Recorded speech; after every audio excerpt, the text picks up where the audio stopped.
అది కానొస్తే ఇక మరణమే. హల్లెలూయా. ఈ కాలంలో ఎక్కువ ఉన్నాయి. ఆ కాలంలో ఎప్పుడో ఒకసారి వచ్చేదంటాయి, వస్తే ఎగిరిపోయేదంతే. అటువంటి కాలంలో ఆయన జీవిస్తున్నప్పుడు ఆ పౌలుకు వచ్చింది ఆ మలేరియా. హల్లెలూయా. కానీ అది మీకు అందరికీ తెలుసు, అది ఏంటంటే మరణం. అరణ్యములో అతడు ఉన్నాడు. ఎక్కడున్నాడు? భయంకరమైన అరణ్యములో అతడు ఉన్నాడు. జరాలు వేసుకోండి. హల్లెలూయా. ఆ జ్వరముతో ఉన్నప్పుడు వైద్యులకు చాలా మైలు దూరంలో ఉన్నాడంట అతను. వైద్యులకు, డాక్టర్లకు, హల్లెలూయా, చాలా మైలు, అంటే చెప్పలేనంత మైలు దూరంలో ఉన్నాడు. ఇందులో వాళ్ళ కాడికి రావాలన్నా బ్రతకడానికి ఆశ లేదు. హల్లెలూయా. ఎన్నో మైలు దూరంలో ఉన్నాడు ఆయన. భయంకరంగా ఉన్నది జనం, మలేరియా జనం. హల్లెలూయా. ఎన్నో మైళ్ళు దూరంలో ఉన్నాడు. మీకు తెలుసు, పౌలు దైవిక స్వస్థత యందు గొప్ప విశ్వాసమును కలిగి ఉన్నాడు. ఆమేన్. హల్లెలూయా. కానీ ఈ పౌలు దైవిక విశ్వాసముతో, ఆమేన్, దేని మీద ఉన్నాడంట? దైవిక స్వస్థత యందు గొప్ప విశ్వాసం కలిగి ఉన్నాడు.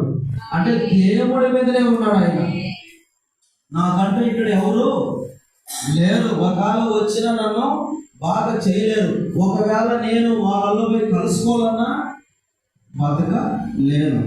అందుకని నా బ్రతికించేవాడు నా దైవమే, నన్ను చంపినవాడు కూడా నా దైవమే అని తెగించుకొని అక్కడే స్టార్ట్ అయిపోయింది.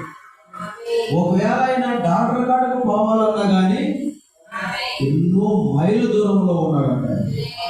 ఒకవేళ ఆయన వైద్యుల కాడకు పోవాలన్నా కానీ ఎన్నో మైలు దూరంలో ఉన్నాడు.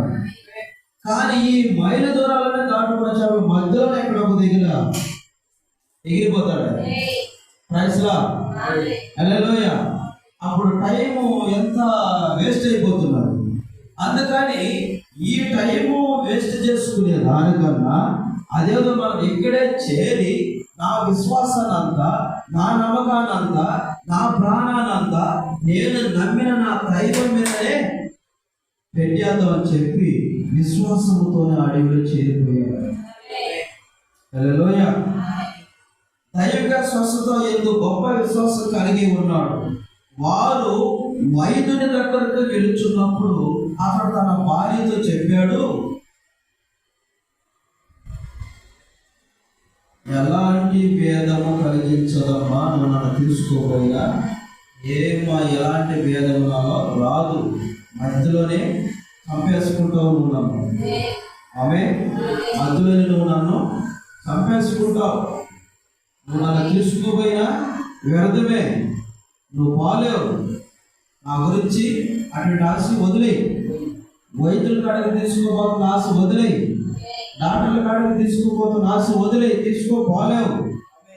ఆమె ఒక ఆడ మనిషి అన్ని మైలు దూరంలో ఎలా తీసుకోపోగలదో తీసుకోపోలేవు. నన్ను ముగించే ఇక్కడికి డాక్టర్ల కాడికి తీసుకోపోయేది ముగించుకో, వైద్యుల కాడికి తీసుకోపోయేది ముగించుకో.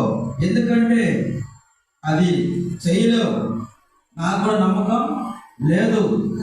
వారు బతికిస్తారని నాకు నమ్మకం లేదు.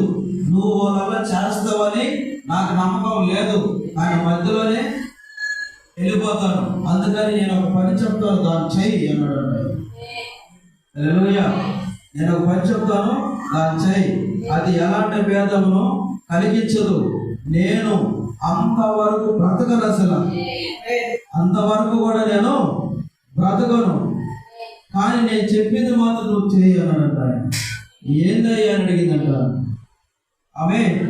కాబట్టి అతడు భార్యకి చెప్పాడు. అప్పుడు ఆయన భార్య ఏం చేసింది? ఆయన భార్య పేరు హాని. ఆ హాని ఈ మంచం పక్కన మోకరించి, మంచం మీద ఉన్నాడు ఆయన. నువ్వు ఏమీ లేదమ్మా, నువ్వు నన్ను డాక్టర్ కాడికి తీసుకోపోయినా బ్రతకను, వైద్యుల కాడికి తీసుకోపోయినా బ్రతకను. నాకు నమ్మకం లేదు. వాళ్ళు బ్రతికిస్తారని నాకు నమ్మకం లేదు. ఎందుకంటే అసలు మనం వాళ్ళ కాడికి పోబోయే మధ్యలోనే నేను చనిపోతాం. అందుకని టైం మనం వేస్ట్ చేసుకుంటాం, టైంని మనం వ్యర్థం చేసుకుంటాం.